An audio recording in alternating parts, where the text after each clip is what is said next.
Okay, in this video I will touch very briefly on classification and regression.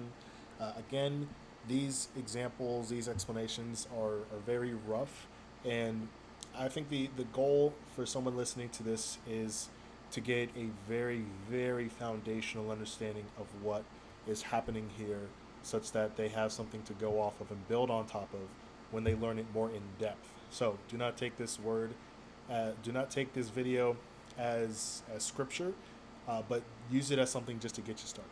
Okay, so we're talking about classification and regression here, and what these two ideas are two different techniques of supervised learning that someone can use in order to address or solve a problem.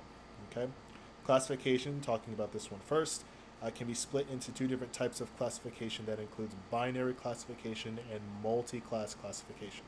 The difference between these two, binary, as the name suggests, implies that there are two different classes to classify. Basically, this is like an affirmative or a negative, a zero or one, if you will. It is or it isn't. One example that people will mention a lot is a spam email classifier. And this is a great example because your email inbox has emails that you probably care about and other ones that you probably don't care about. The ones that you don't care about are the spam emails. The ones that you care about are the non-spam emails, right? So you kind of put two and two together, a binary, affirmative or negative. It is a spam email. It is not a spam email. Those are the only two classes that your emails can be a part of. Looking at multi-class, there's a ton of examples, an infinite number of examples that you could come up with. One of which that I can mention briefly is a website's language. So, the internet is very vast and has all kinds of pages from all sources.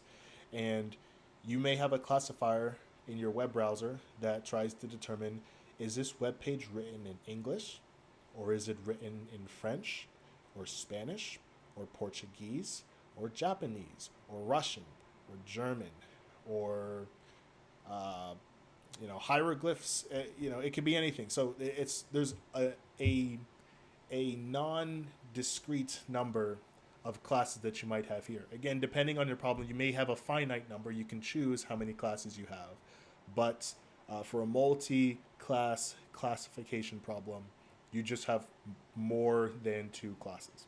Okay. Next, a regression. The regression type of classifier, I like this word, extrapolation.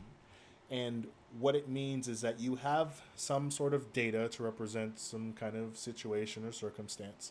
And when you use a regression classifier, your objective is to make a prediction for a future continuous number, right? Usually it's a number.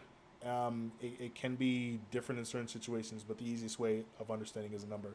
So, for example, you might be thinking, this past year has had a lot of rain, and we want to figure out, okay, given this year's rain, what would we expect next year's rain to be, right?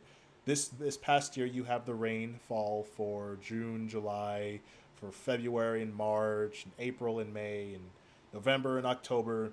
You want to know what next year is going to look like. Next year hasn't happened yet, so there's no data recorded on that. But if we can make the assumption that this year's rainfall is indicative of next year's rainfall, then we can use regression to extrapolate what next year's rainfall might be. Right. So these are two different types of machine learning approaches for supervised learning for solving a problem. That's the word I'm looking for. Okay.